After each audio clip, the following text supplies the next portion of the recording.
പ്രതിപക്ഷ നേതാവിന്റെ വാർത്താ സമ്മേളനം തുടരുകയാണ്. അതിലേക്ക്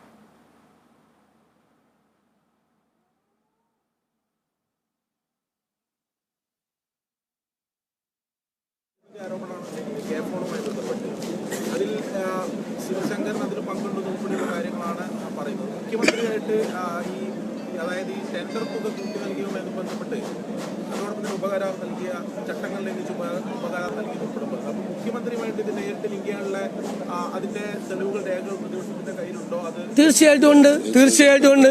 അതിൽ ഞാൻ അവസാനം പറഞ്ഞല്ലോ ഒരു കാര്യം, ഈ പ്രസാദിയ കമ്പനി ആരുടേതാണ് ഞങ്ങൾ ചോദിച്ചല്ലോ, ആർക്കാണ് ആ കമ്പനിയുമായിട്ടുള്ള ബന്ധം? ഇന്നലെ പരസ്യമായിട്ട് അത് മുഖ്യമന്ത്രിയുമായി ബന്ധമുള്ള സ്ഥാപനമാണെന്ന് പറഞ്ഞു കഴിഞ്ഞു. ആ കമ്പനിക്കാണ് ഞാൻ നിങ്ങളോട് കാസർഗോഡുള്ള പത്രപ്രവർത്തകരായതുകൊണ്ട് ഒന്നുകൂടി ഞാൻ പറഞ്ഞുതരാം. ഈ AI ക്യാമറ ഇടപാടിലെ കാര്യം നിങ്ങൾ നോക്കിയിട്ട് കൺസോർഷ്യം ഉണ്ടാക്കി പുറത്തു പോയിട്ട് SRITക്കാണല്ലോ കിട്ടിയത്. കൺസോർഷ്യം അനുസരിച്ച് അവർക്കൊരു 6% കമ്മീഷൻ, 9 കോടി രൂപ കിട്ടി അവരെ അങ്ങോട്ട് മാറ്റി നിർത്താം. പിന്നെയാണ് വേറെ ഹൈദരാബാദ് കമ്പനിയും പ്രസാദിയെ. ഹൈദരാബാദ് കമ്പനി പണം മുടക്കും, പ്രസാദിയെ നോക്കി നിൽക്കും. പണം മുടക്കുന്ന കമ്പനിക്ക് 40% ലാഭം, നോക്കി നിൽക്കുന്ന പ്രസാദിയക്ക് 60%. കാര്യം മനസ്സിലായില്ല? അപ്പോൾ പ്രസാദിയ ആരുടേതാണ്? അതേ പ്രസാദിയക്കാണ് ഈ K-ഫോണിൻ്റെ ഉപകരാറ് പോയിരിക്കുന്നത്. ഉപകരാറ് അശോക് ബിൽക്കോൺ ഇവർക്ക്. അതിൻ്റെ രേഖകൾ ഞങ്ങൾ കഴിഞ്ഞ ദിവസം ഹാജരാക്കിയിട്ടുണ്ടായിരുന്നു. അതേ രേഖകൾ ഈ സബ് കോൺട്രാക്ട് പ്രസാദിയയ്ക്ക് അവസാനം കൊടുത്തിരിക്കുന്നതിൻ്റെ രേഖകൾ മുഴുവൻ ഞങ്ങൾ ഹാജരാക്കി.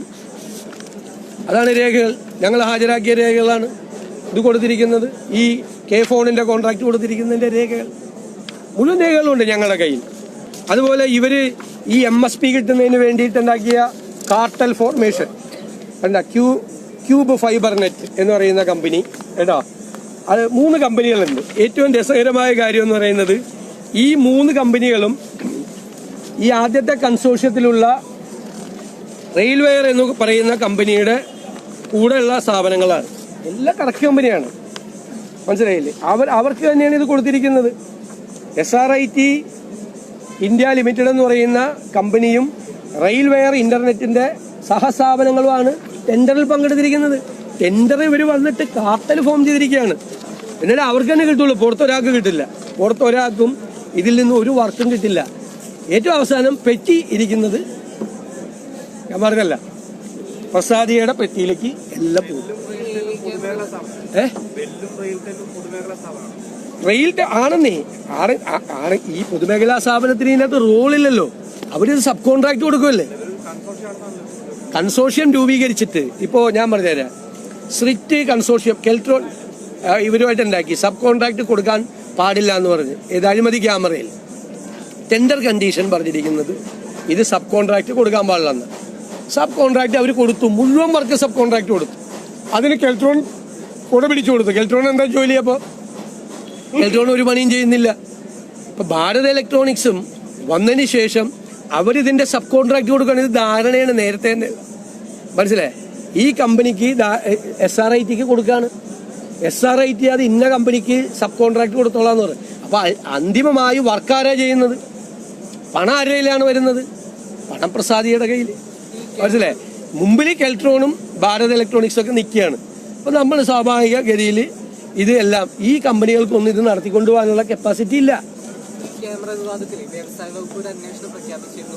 അതിന്റെ റിപ്പോർട്ട് സമർപ്പിക്കാൻ ഇനിയും വൈകുമെന്നാണ് പറയുന്നത്. അതിനുള്ള കാരണമായിട്ട് അവർ പറയുന്നത് ഗതാഗത വകുപ്പിൽ നിന്നും ധനവകുപ്പിൽ നിന്നും അതുമായി ബന്ധപ്പെട്ട രേഖകൾ ലഭിക്കുന്നില്ല എന്നുള്ളതാണ്. അതിന്റെ അർത്ഥം സർക്കാരിനുള്ളിൽ തന്നെ ഇതുമായി ബന്ധപ്പെട്ട ആ അന്വേഷണത്തിന് യാതൊരു പ്രസക്തിയില്ല. അന്വേഷണം പ്രഖ്യാപിച്ചത് വ്യവസായ മന്ത്രിയാണ്. തൊട്ടടുത്ത് ഈ വ്യവസായ പ്രിൻസിപ്പൽ സെക്രട്ടറി ഇരിക്കുന്നുണ്ട്.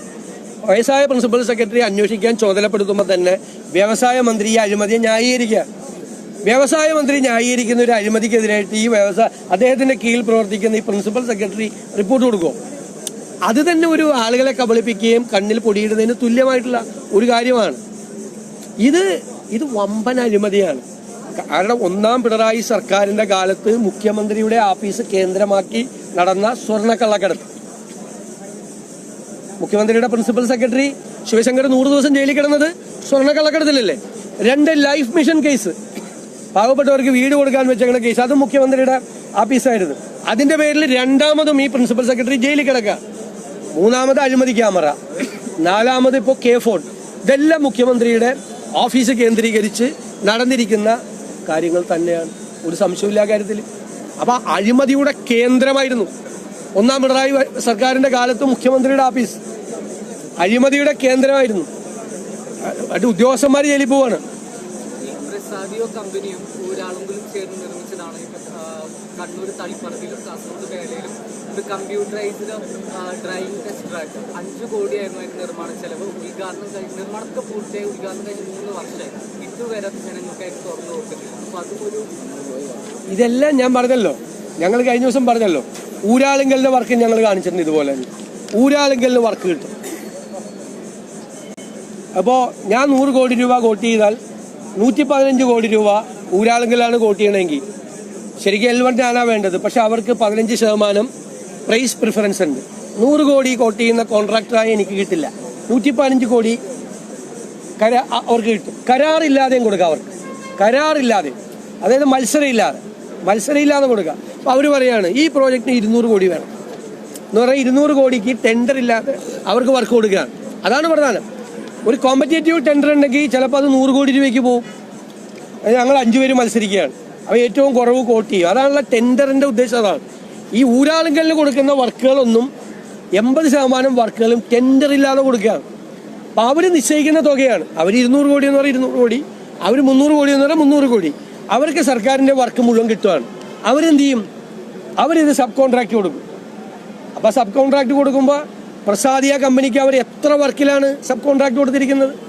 അപ്പോൾ സർക്കാരിൽ നിന്നും ഊരാളുങ്കൽ പ്രത്യേക പദവി ഉപയോഗിച്ച് ടെൻഡറില്ലാതെ വാങ്ങിക്കുന്ന കോടിക്കണക്കിന് രൂപയുടെ വർക്കുകൾ ഇതുപോലുള്ള കറക്ക് കമ്പനികൾക്ക് കൊടുത്ത് ലാഭം ഞാൻ പറഞ്ഞ മറ്റേ കോമൺ സ്ഥലത്തിരിക്കുന്ന പെട്ടിയിലെത്തിക്കുകയാണ്. അതാണ് ആ പെട്ടി നോക്കിയാൽ മതി. ഇനി എല്ലാ അവസാനം കറങ്ങി തിരിഞ്ഞ് അവിടെ എത്തും.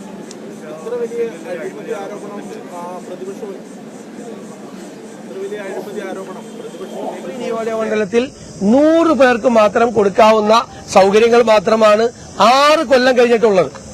ഈ പദ്ധതി എങ്ങനെയാണ് തുടങ്ങുന്നത്? ഈ പദ്ധതിയുടെ ആദ്യത്തെ എസ്റ്റിമേറ്റ് 1028 കോടി രൂപയാണ്. ഇതുപോലെ തന്നെ ഈ കമ്പനികൾ, ഈ അഴിമതി ക്യാമറയും ഈ K4 സംബന്ധിച്ചുള്ള അഴിമതിയാണ് ഏറ്റവും പ്രധാന വിഷയം.